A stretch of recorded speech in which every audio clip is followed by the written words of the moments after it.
Bom, vamos lá, gente. Nós vamos. Olha lá o Sérgio, é esse aí, Mário. Olha a simpatia do Sérgio. Olá, Sérgio. Tudo bem?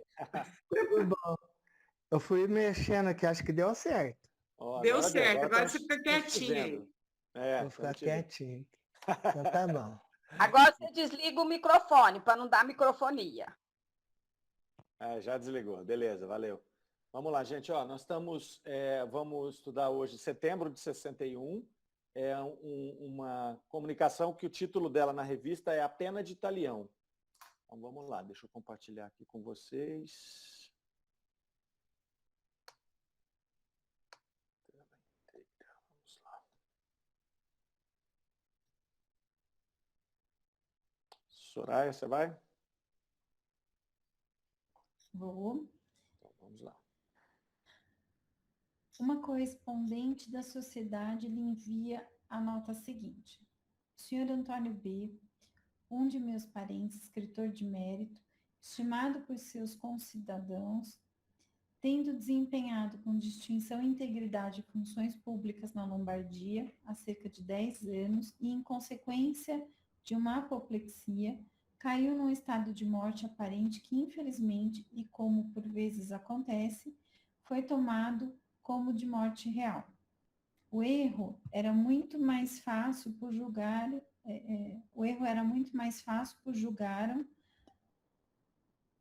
perceber no corpo sinais de decomposição.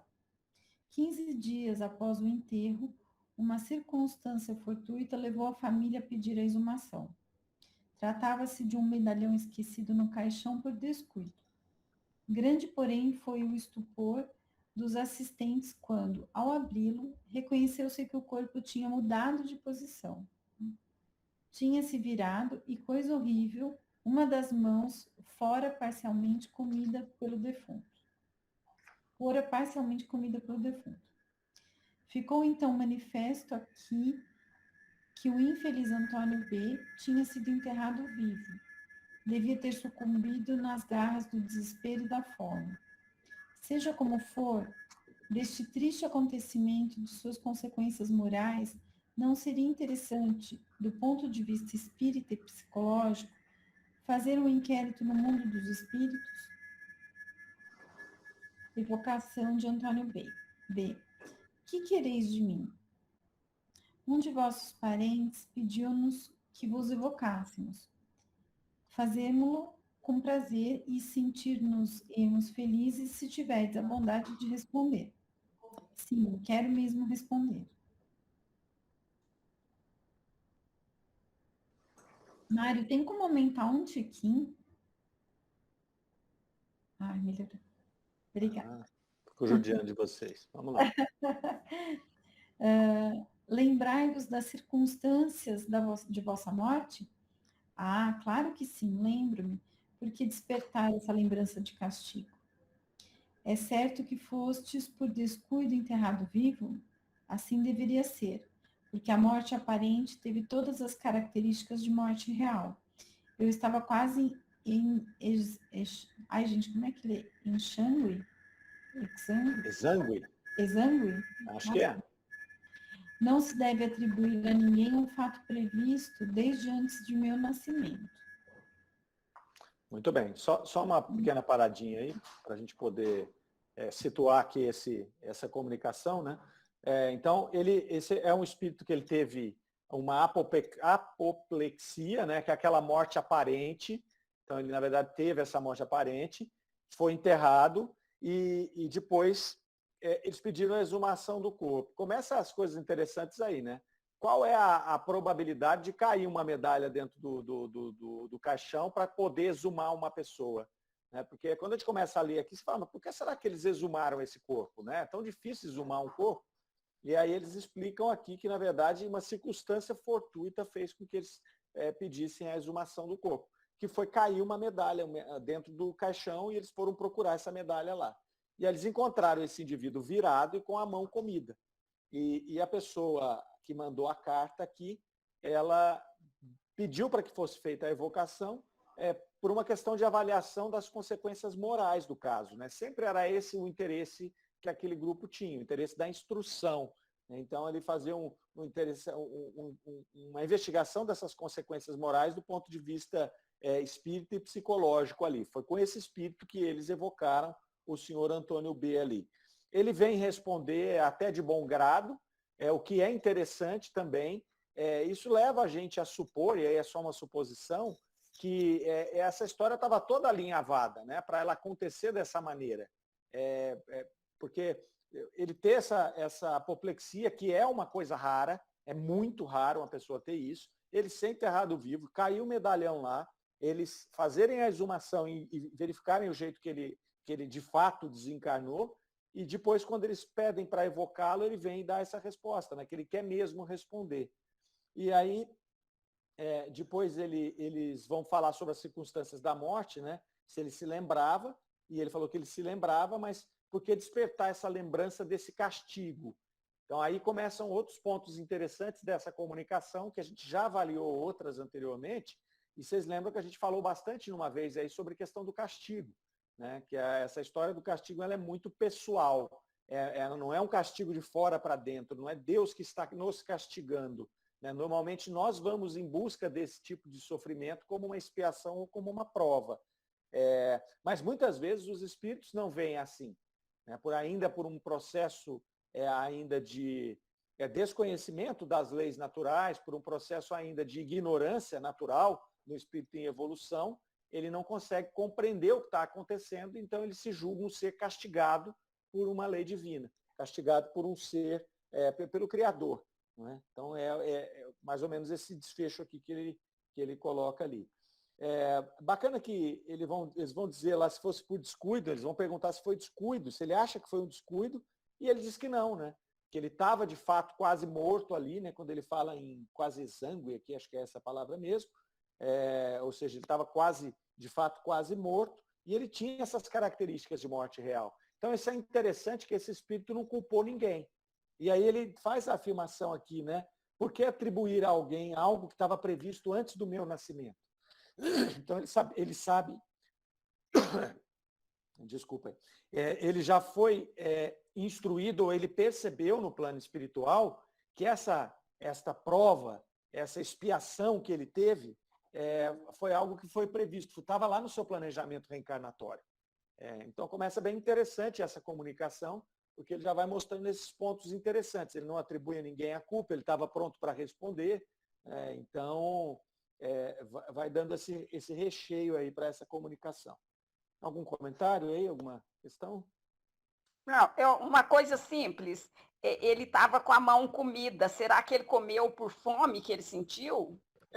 Seria isso? Então, pelo que eles falam aqui, sim, né? Eles colocam ali na hora que eles vão colocar, ó, devia ter sucumbido nas garras do desespero e da fome. Então ele se virou, devia estar com muita fome, comeu a própria mão, né? Até chegar num ponto em que ele vem a desencarnar ali, sei lá, se por falta de oxigênio ou por própria inanição, né? Mas foi sim, ele comeu a própria mão ali, pelo que está relatando aqui. Ou de fome, eu acho que foi até mais de nervoso, né? Coitado. Sei lá. Falta de oxigênio, né? Ali no caixão ali, a hora que você esgota o oxigênio que você tem naquele lugar ali. Aí junto o desespero, né? Que vai dando crise de pânico no indivíduo, ele passa a respirar mais, ele usa o oxigênio, ele come a mão, ele não tem mais. Deus me livre.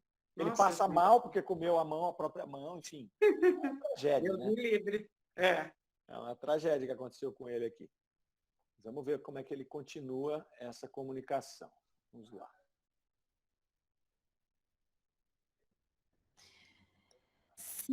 Se estas perguntas são de molde a vos causar sofrimento, devemos parar?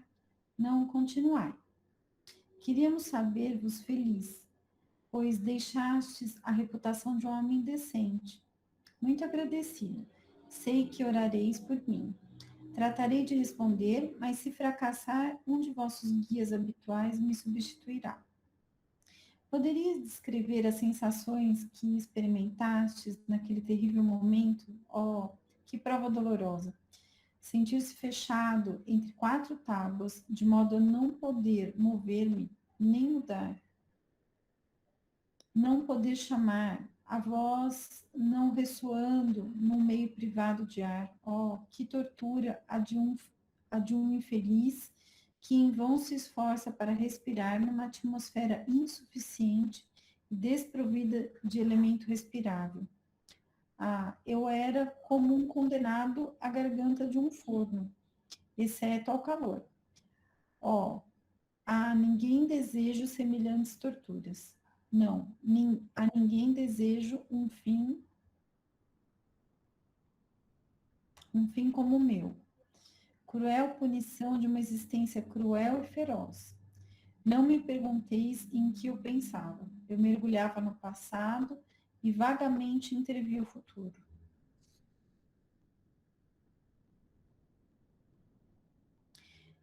Dizieis cruel punição de uma existência feroz. Mas vossa reputação, até agora intacta, nada deixava suportar a situação. Podeis explicar isto? Que é a duração de uma existência na eternidade? Por certo, tratarei de agir bem na última encarnação. Tratei, né? Tratei de agir bem na última encarnação, mas este fim tinha sido aceito por mim antes de voltar à humanidade. Ah, por que me interrogar sobre esse passado doloroso, que só eu conhecia além dos espíritos, ministros do Onipotente? Sabei, pois, já que é necessário dizer, que numa existência anterior eu havia emparedado viva uma mulher, a minha, num jazigo. Foi a pena de talião que tive de aplicar a mim, olho por olho, dente por dente.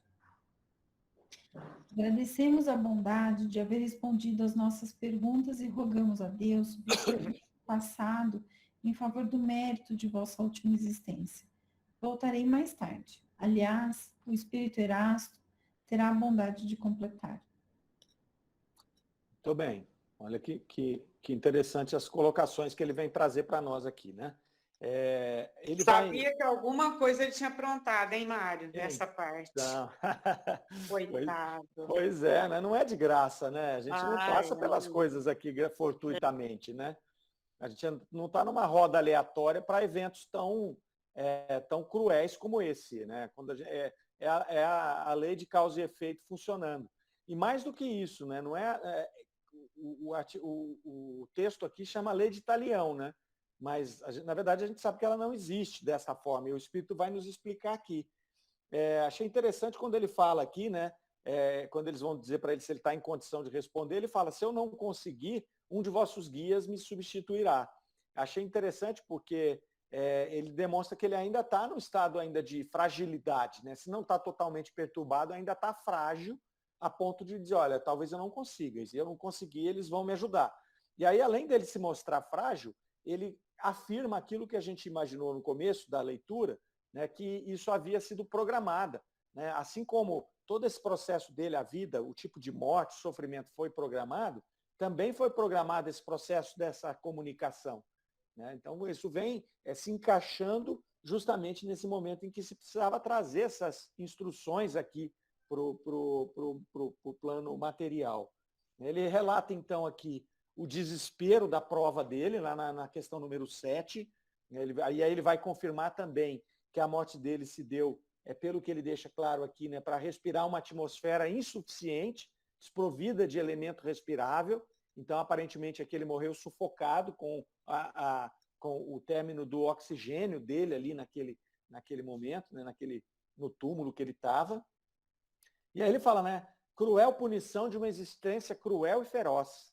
E aí, quando ele coloca isso, o entrevistador ali, que a gente não sabe nesse momento se era Kardec ou não, ele vai dizer lá, mas como assim você está falando dessa punição? Não é? Porque você não teve uma vida desregrada, você não tinha nada ali que afetasse a sua reputação nessa existência. E aí ele vai mencionar, né, o que é a duração de uma existência. Ele estava, na verdade, num processo de expiação pela existência anterior, que ele vai nos colocar aqui, que ele havia emparedado uma pessoa. E aí é que entra a parte interessante, né? Ele vai falar aqui que essa prova tinha sido aceita por ele, né, antes de voltar à humanidade. Então ele vem afirmar o planejamento reencarnatório dele. Olha, eu programei assim, não é nada por acaso. né? Não é aqui um castigo de Deus para mim. Eu participei dessa programação. E aí ele vai dizer lá no final, ó, numa existência anterior eu havia emparedado uma pessoa e foi a pena de talião que tive que aplicar a mim. A pena de talião não foi aplicada pela lei natural, não foi aplicada por Deus, não foi aplicada por espíritos superiores que queriam fazer com que ele espiasse as suas escolhas erradas da encarnação anterior. Foi ele que achou esta melhor maneira para fazer a expiação. Então ele coloca aqui claramente que tive que aplicar a mim mesmo, olho por olho, dente por dente. Então, não se sabe se ele conhecia, se ele acreditava realmente que essa era a única forma dele poder ressarcir isso, se ele achou que através desse sofrimento tão cruel ele poderia acelerar o seu processo de pagamento dessa dívida, que com certeza estava incomodando ele mais do que o sofrimento que ele passou. Então, esse é um outro ponto para a gente refletir. Não é? Porque às vezes a gente pensa assim... Magno, dá licença só um pouquinho. Pois não, Maria. Sabe o que eu penso? Às vezes, quando a gente comete algo muito grave, o que ele cometeu foi muito grave, né? Quando ele chegou no nível dessa consciência, ele quis, é um processo de culpa. Não precisa da gente se culpar. Ele poderia ter resolvido de outra forma. Mas ele quis passar por isso naquele processo de culpa. Ele fala, né? Ele aplicou a lei de talião para ele mesmo. Aí o problema foi dele, né? Ele poderia ter resolvido de outra forma, claro, né? Mas ele escolheu isso. Eu penso assim. Não, perfeitamente. É o meu raciocínio também, Marlene. E veja só, a gente imagina o seguinte, que tamanho que devia ser a dor moral desse espírito, né? Causada por esse sentimento de culpa que você bem colocou aí, que eu também penso assim. Imagina o tamanho da dor moral dele para ele escolher aplicar nele mesmo a pena de talião. Então, esse olho por olho, dente por dente, para ele passar exatamente o que ele fez a outra pessoa passar. Né? Então, esse sentimento de culpa, somado a essa dor extrema que esse espírito devia sentir, fez ele escolher essa prova. E depois, ele se vê até talvez um pouco mais aliviado, né, do que quando ele estava na erraticidade tentando escolher isso. É claro que, como você falou, também acredito, você tem outros caminhos, você não precisa escolher esse caminho para poder seguir. Mas esse espírito, talvez movido por esse sentimento de culpa, somado com essa dor que ele sentia tão profunda, ele escolheu sofrer a mesma sorte daquela pessoa que ele havia infligido aquele sofrimento na existência anterior. É interessante, Mário, que hoje os espíritos vêm batendo muito nessa tecla, a Joana de Ângelo principalmente, né? Para a gente eliminar a culpa. Porque é lógico, a culpa vem em alguns momentos quando você comete uma infração, mas você não fica nesse lugar, você tem que buscar outras soluções. Mas veja a época que ele viveu. A época que ele viveu, né? Então, isso foi normal. Aí ele estava nesse lugar e pediu isso. Ele mesmo pediu, sim, né? Se colocou. Olha que coisa interessante. Por isso que hoje, né, a doutrina espírita, ela nos alarga os nossos horizontes para a gente trabalhar diferente com as pessoas, né? Trabalhar diferente. Sair desse círculo dessa lei de talião, né? Existem outros caminhos, né? O caminho do amor, o caminho do trabalho, o caminho da caridade, são caminhos que vão suprir essas dificuldades, esses problemas que nós temos, né? Regular essa lei de causa e efeito através desse sacrifício mais produtivo do que a gente se culpar e aplicar a nós mesmos essa lei do talião. E é até um processo que, do ponto de vista da evolução coletiva, ele é até mais inteligente, não é? Porque não seria mais inteligente se eu cometi um erro nessa existência, eu, ao reconhecer isso na erraticidade, eu me propusesse a fazer sacrifícios em prol de terceiros, né, trabalhando com amor, né, exercendo a caridade, eu estou recuperando isso que eu descontrolei, que eu desequilibrei, eu estou me reequilibrando e eu estou auxiliando na evolução da humanidade. Então, são formas talvez mais compatíveis com a bondade divina, né, do que a gente ficar na lei de talião, que é uma coisa que se eu fiz, eu tenho que refazer. Então, a lei de talião diz o quê? Pô, se eu roubei, eles vão cortar a minha mão, né? Se eu ofendi alguém com a boca, eles vão cortar a minha língua. Então, quer dizer, isso é uma coisa muito ainda materializada. Hoje a gente tem questões mais espiritualizadas para poder resolver esses problemas. Né? Se eu entendi bem, seu raciocínio vai nessa linha, né, Marlene? Eu acho que é isso que você falou e a grande sacada. Eu acho que é a grande sacada da espiritualidade para nós. Eu prejudiquei alguém, o que eu posso fazer agora para uma comunidade que passa ou por problema semelhante ou igual? Aí o que eu posso fazer de bem? Olha, veja que aí você ajuda mais pessoas e você se redime no bem. Porque o que acontece no caso dele? Ele passou pela mesma dor dela, mas ele ainda está encrencado. Ele vai ter que fazer outras coisas, não pode ficar nesse lugar, não é? Então, é por aí mesmo. Eu acho que é bem por aí. Ele espiou, mas ele não teve o complemento, né, de novos aprendizados. Ele só espiou.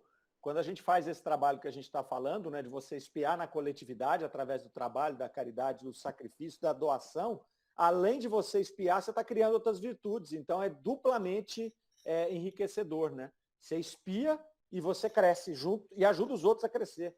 É uma lógica bem interessante, né? Quer dizer que, Mário, além dele, ele arrependeu, ele fez esse ato que tirou a sua vida, que ele programou tirar a sua vida. E ele não resgatou nada, assim, em termos. Ele teve uma expiação, lógico, mas ele não reparou o erro, né? Porque o arrependimento tem que vir acompanhado da reparação. Né? Você sabe que é assim, ó, para a gente fazer uma analogia, é como se ele vem num caminho, né? Aí quando ele empareda aquela mulher, ele erra o caminho. Então ele vai para um outro caminho aqui. E aí, para ele voltar onde ele estava, no caminho, o que ele faz? Ele se impõe esse tremendo sofrimento. Então ele volta para esse caminho aqui no ponto em que ele parou antes de emparedar a mulher. E ele tem que continuar a caminhada. Se essa proposta que a gente comentou, que a Marlene colocou muito bem, aí, que é a proposta dos espíritos na atualidade também, citou a Joana de Ângeles, se você vem, você pegou esse caminho errado, você identificou que pegou esse caminho errado, ao invés de você fazer puramente uma expiação para voltar no caminho e ficar onde você estava, se você fizer esse trabalho de amor, de doação, de sacrifício, de caridade, você vai voltar para o caminho, mas mais à frente.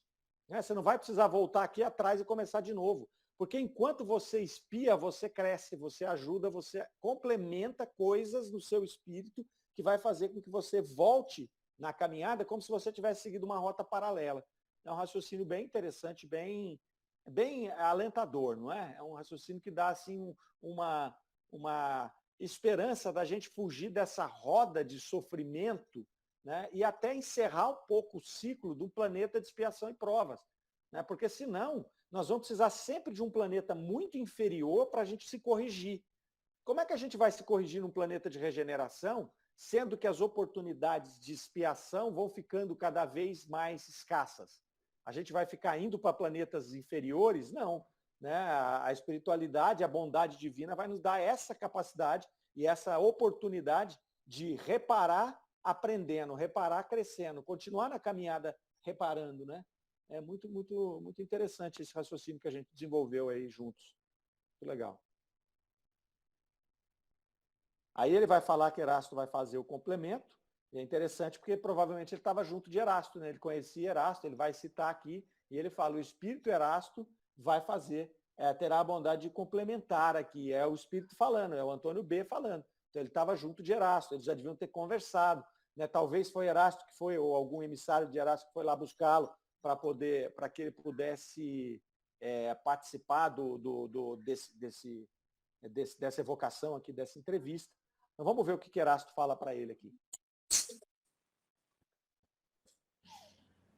Fala para ele não, fala para nós, né? Porque essas são as reflexões. Primeiro foi lá, ele falou de Erasto, mas quem faz a primeira reflexão aqui é Lamennais, né? Acho que é Lamennais que fala. Reflexões de Lamennais sobre esta evocação.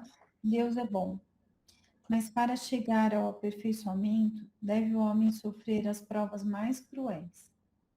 Este infeliz viveu vários séculos durante sua desesperada agonia, e embora sua vida tenha sido honrada, esta prova deveria cumprir-se, pois a tinha escolhido.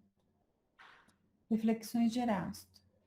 O que deveis extrair deste ensino é que todas as vossas existências se ligam, e que nenhuma é independente das outras.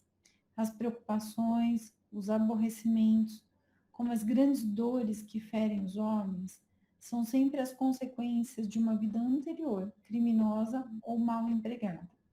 Contudo, devo dizer-vos que fins semelhantes ao de Antônio B. são raros, e se esse homem, cuja última existência foi isenta de censura, terminou desta maneira, é porque ele próprio havia solicitado esse gênero de morte, a fim de abreviar o tempo de sua erraticidade e mais rapidamente atingir as esferas elevadas. Com efeito, após um período de perturbação e sofrimento moral para expiar ainda o seu crime espantoso, será perdoado e elevar-se-á a um mundo melhor, onde encontrará sua vítima que o espera e que há muito o perdoou. Sabeis, pois, tirar vosso proveito deste exemplo cruel para suportar com paciência, ó meus caros espíritas, os sofrimentos corporais, os sofrimentos morais e todas as pequenas misérias da vida. Perfeitamente. Então, aqui Erasto vai, na verdade, fazer um fechamento, né, dessas questões morais envolvidas nessa comunicação, nesse relato aqui do Antônio B.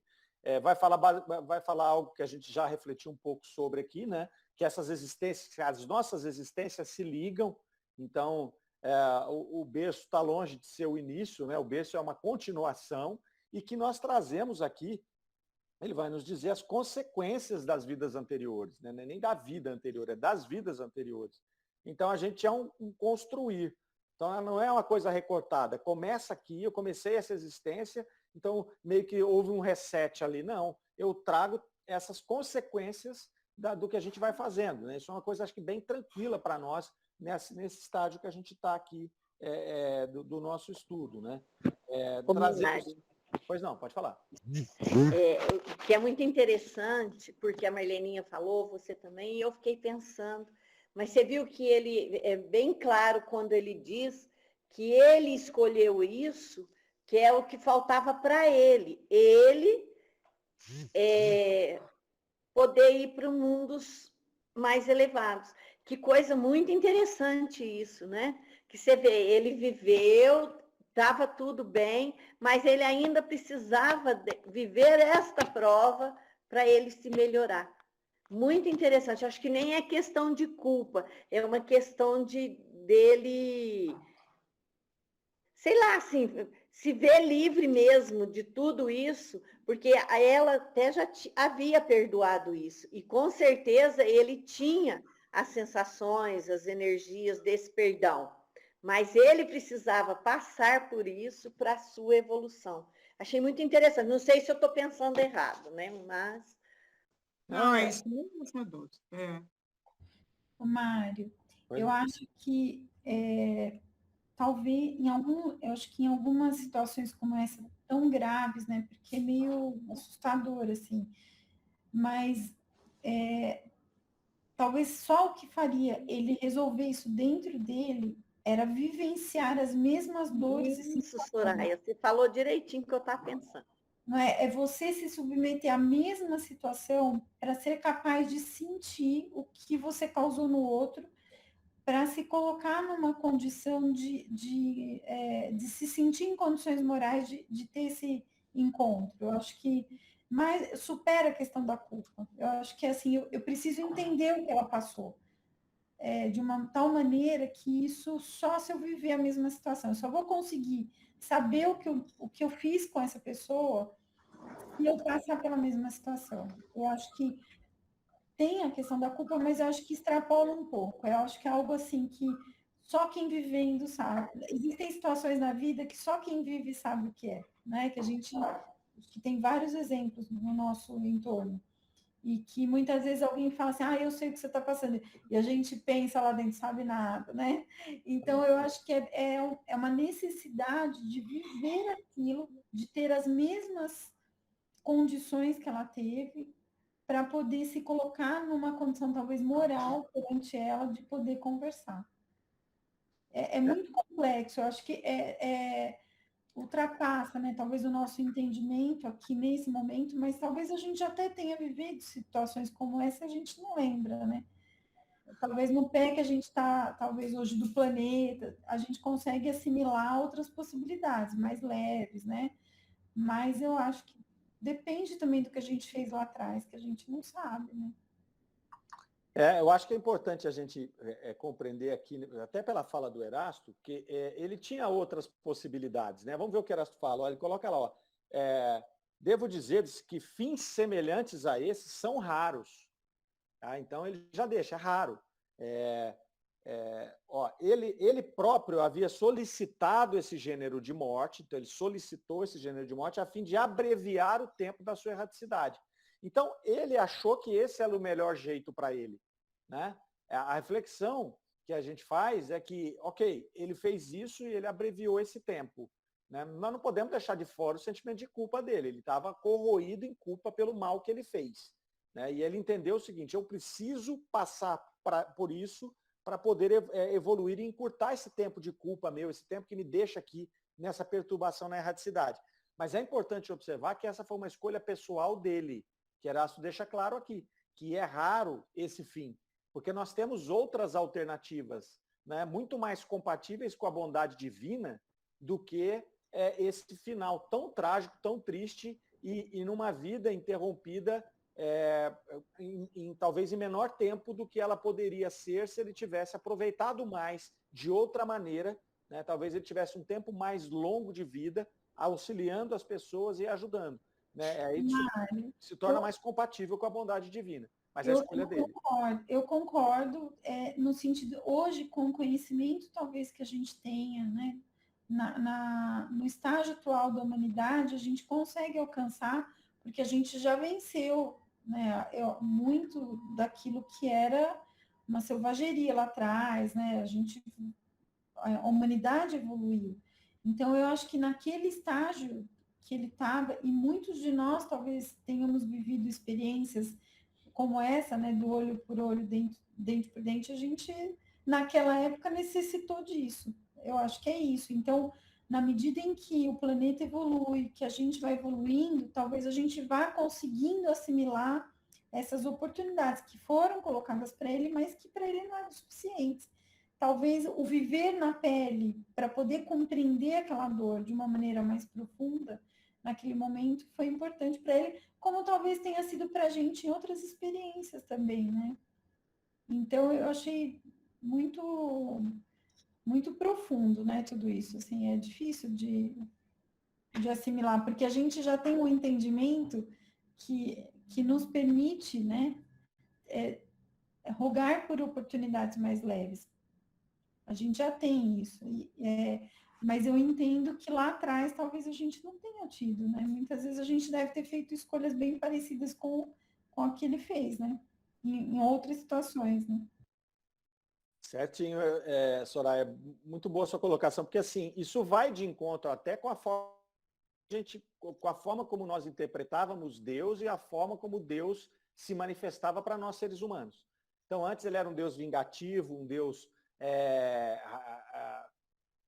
raivoso, né? Um Deus que punia, e depois isso vem se alterando, vem com Jesus de uma maneira mais branda, né? Vem com Kardec depois, com a orientação dos espíritos superiores, também já de uma maneira um pouco mais branda, e agora, como a Marlene colocou, os espíritos que se manifestaram depois, pós-Kardec, com um entendimento já, com um campo mais favorável a esse tipo de expiação, a esse tipo de prova, né, que é uma prova baseada no trabalho, no amor, na caridade, eles vêm, não seria corrigindo essa rota, mas eles vêm trazendo novas oportunidades de expiação para nós, aqui no planeta, que está caminhando para a regeneração. Primeiro, por escassez dessas grandes provas, né?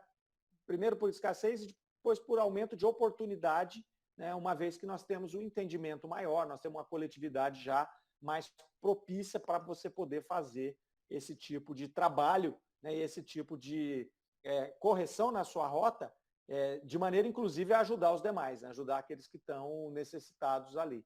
E aí ele vai falar ali para que a gente pudesse olhar ali os sofrimentos morais e as pequenas misérias da vida e entender que eles são, na verdade, essas alavancas que ajudam a gente a sair daquele lugar, daquele atoleiro que nós estamos. Então, eu concordo com tudo isso que você falou, Soraya, com tudo isso que a Dulce falou também, né, que é o momento dele, né, e que hoje tem formas mais fáceis de fazer isso. Mas se o espírito ainda hoje estiver tão enraizado nesses conceitos antigos, tão materializado, ele não vai conseguir enxergar essa outra forma, né? Ele vai buscar esse atalho, ele vai buscar essa, né, quando ele já está, ele não aguenta mais esse sofrimento, ele fala, eu quero sofrer a mesma coisa para eu poder tirar isso de mim, né? Eu poder tirar isso de mim. Então, eu acho que são as duas formas. Eu pensei numa coisa aqui agora, uma coisa que não sei se talvez vocês vão concordar, se a gente pudesse traçar um paralelo, a própria educação. Quando a gente olha para a pedagogia lá atrás, como que a criança ajoelhava no milho, lembra? A gente tem essas referências. Eu lembro quando eu fiz primeira série em São Paulo, né? Eu sou de São Paulo. Eu entrava num sofrimento, não esqueço até hoje, o sofrimento de ver uma coleguinha que a professora batia com a régua na mãozinha dela e ela se urinava, assim, era uma coisa, aquilo não apagava da minha cabeça. Eu ficava tão desesperada de ver aquilo. Então, o impacto de quem está sofrendo, de todo mundo que está assistindo aquilo e se vê diante de uma possibilidade de humilhação daquelas. E hoje a gente vê uma pedagogia completamente diferente, que já compreendeu que o amor, né, é o caminho. As crianças evoluem e vão se desenvolver muito melhor num ambiente diferente, com oportunidades diferentes. Então, eu acho que o planeta é mais ou menos uma escola, né? Lá atrás, a gente tinha uma pedagogia muito dura. E hoje a gente vê essa pedagogia de amor. A gente já consegue enxergar isso, né? Então, eu estava pensando aqui e me veio isso na cabeça. Soraya, acho que você matou a charada. Eu pensei a mesma coisa que a Soraya quando a gente está estudando com o Caio, né, Marleninha? Da evolução do nosso planeta, gente. Né? O Caio dá muitos exemplos a respeito disso. A Soraya falou, eu estava pensando a mesma coisa. Mas só que não pensei na pedagogia, não. Pensei na evolução do mundo, né? Porque a gente está estudando a Gênesis e lá fala bem claro essas evoluções. Então, é por aí mesmo. Uma coisa que me chamou a atenção, eu estava com esse pensamento da Soraya desde o início, também, com essa lógica de pensamento. É o escola da espiritualidade, né? E o livre-arbítrio que teve, né? Dele se submeter a essa prova também, né? Olha só, né? Porque acho que eles lá no plano, né? O Erasto lá do lado, sei lá quem mais poderia estar, não iria deixar ele se submeter a uma prova que ele não daria conta também, não é? Achei muito interessante isso, o livre-arbítrio das escolhas das nossas provas. Isso é bem interessante, né? E assim, a semente não fica madura antes da hora, né? Por isso que eles vão nos ajudar nessas escolhas, a espiritualidade vai ajudar. Então, se você não está preparado ainda, não adianta você se lançar naquilo, você não vai conseguir. Né? Igual quando a gente pede para vir no mundo superior, a espiritualidade olha e fala, você não está preparado ainda, não vá. Mas se o espírito insiste, ele muitas vezes é permitido que ele vá. E aí ele corre um risco enorme de sucumbir, como aconteceu com o que nós já comentamos aqui, aquele rapaz que matou as 5 crianças, lembra? Ele pediu para vir no mundo que ele não estava preparado ainda, e ele não deu conta, ele ainda usou aquele artifício de animosidade, de animalidade que ele tinha. Né? A Soraya falou da pedagogia, né? A Tati falou que estava pensando nisso, com a pedagogia aconteceu a mesma coisa. Né? Lá, Pestalozzi plantou essa semente de uma pedagogia de amor, sem violência, sem maus tratos. Né? Kardec estudou com Pestalozzi, também trazia essa pedagogia. Quanto tempo nós levamos, né, como humanidade para entender que esse caminho era o melhor? Né? Não só o caminho de Pestalozzi, mas de outros pedagogos que vieram trazer essa mesma situação, dizendo, olha, não é mais assim, né? Não é mais com o castigo físico que a gente vai fazer. E se isso vale para a pedagogia, você imagina, se nós aqui no planeta Terra, né, com as nossas imperfeições, com a nossa caminhada cheia de tropeços, e com a nossa ainda lá pequenez espiritual, que a gente está mais perto do animal do que do espírito puro, se a gente já está percebendo isso, né, imagina a espiritualidade maior, de que forma que eles querem nos ensinar. Eu acho que aí a gente chegou num ponto-chave também desse estudo nosso. Né? Qual é a pedagogia, né, que a espiritualidade superior, que Deus, a bondade divina, vai usar para conosco hoje no nosso estágio evolutivo? É ainda de dar pancada com a régua? Porque você morrer emparedado porque você emparedou uma pessoa é a mesma coisa que você dar pancada com a régua. Né? Hoje nós temos outra pedagogia, muito mais sutil, muito mais eficiente e muito mais até socialmente produtiva. Né? Porque você vai, além de evoluir através dessa pedagogia, você vai carregar outras pessoas com você. Achei muito legal essas considerações aí. Beleza? Vamos ver o que Erasto continua aqui? Vamos lá. Ainda dá tempo da gente fechar esse trabalho hoje aqui. Que proveito pode tirar a humanidade de semelhantes punições? Os castigos não são feitos para desenvolver a humanidade, mas para castigar o indivíduo culpado. Com efeito, a humanidade não tem nenhum interesse em ver sofrer um dos seus. Aqui a punição foi apropriada à falta. Por que os loucos? Por que os cretinos? Por que os paralíticos? Por que esses que morrem no fogo?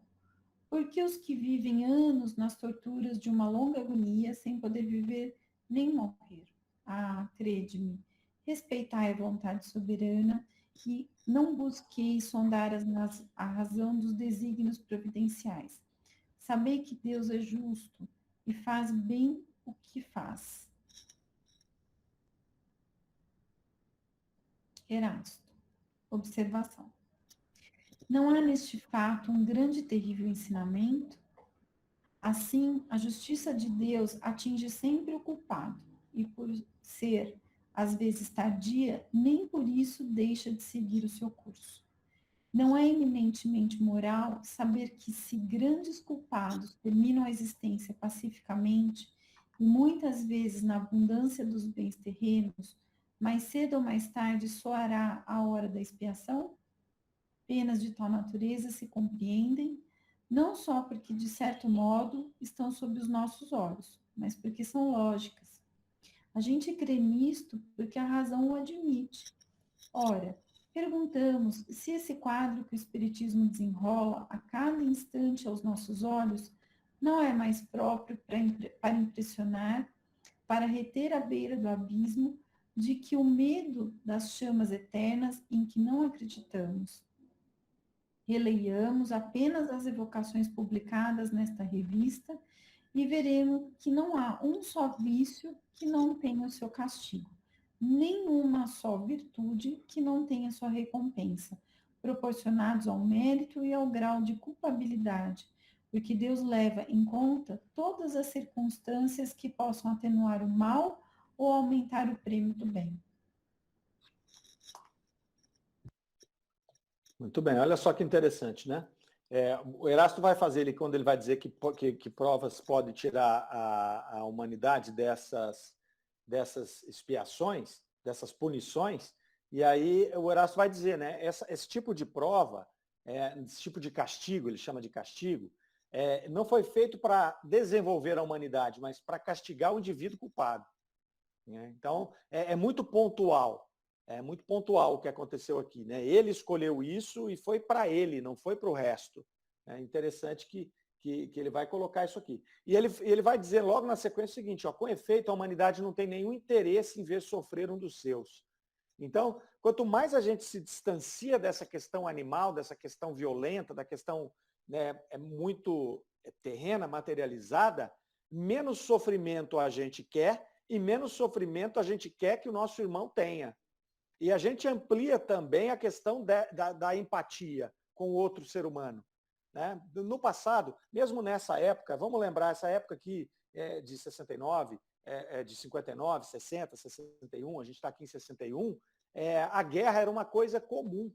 Né? Alguns chegavam a dizer que o estado de paz é que era anormal, o estado de guerra era o estado normal. Então a humanidade ainda era uma coisa muito mais materializada, muito mais animalizada do que é hoje. Então, à medida que a gente vai caminhando, a gente realça essas coisas aqui, de não querer ver o outro sofrer. Né?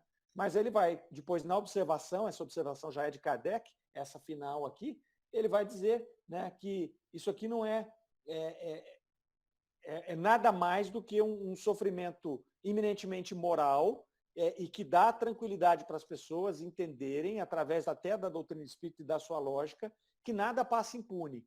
Então nós não vamos, porque muitas vezes você vê uma pessoa, e ele cita isso aqui, uma pessoa má, uma pessoa... A gente vê hoje, né? A gente fica indignado com corruptos, políticos corruptos, por exemplo, que é um exemplo que a gente não cansa de usar, né? Porque um político corrupto, ele não está simplesmente retirando um dinheiro que não é dele. Ele está matando pessoas na fila do SUS, ele está matando pessoas porque ele não consegue deixar o dinheiro para se combater a violência. Mais do que isso, ele está matando pessoas porque ele não dá a oportunidade da gente ir lá para as favelas, para montar as escolas e resgatar aquelas crianças que ficam à mercê do crime, né? E aí ele está matando essas crianças e as pessoas que são vítimas dela.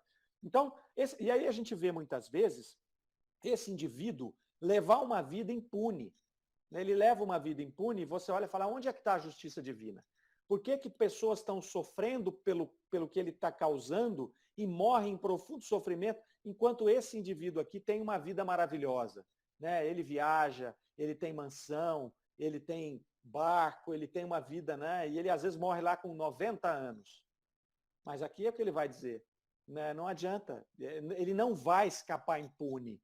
Ele vai viver um sofrimento muito maior e por muito mais tempo do que ele viveu o gozo. E não é o sofrimento de um castigo divino que alguém vai ter uma contabilidade e vai dizer, olha, você fez isso, é vezes 3 aqui, tá? Não. Ele vai sofrer porque a sua consciência o vai acusar, né? Então, vejam que Erasto falou anteriormente ali, que ele diz o seguinte, ó, ele passou séculos, vocês lembram de ter lido isso aqui? Ele passou séculos no sofrimento dele. Quer ver? Olha lá, ó. Deixa eu só achar aqui de novo, ó. Peraí. Semelhante fim de Antônio, a última existência foi isenta.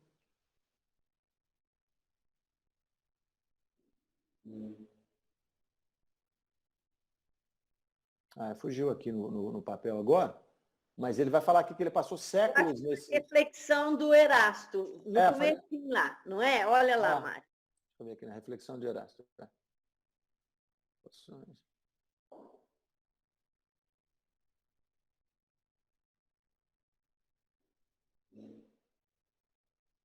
Abreviar o tempo.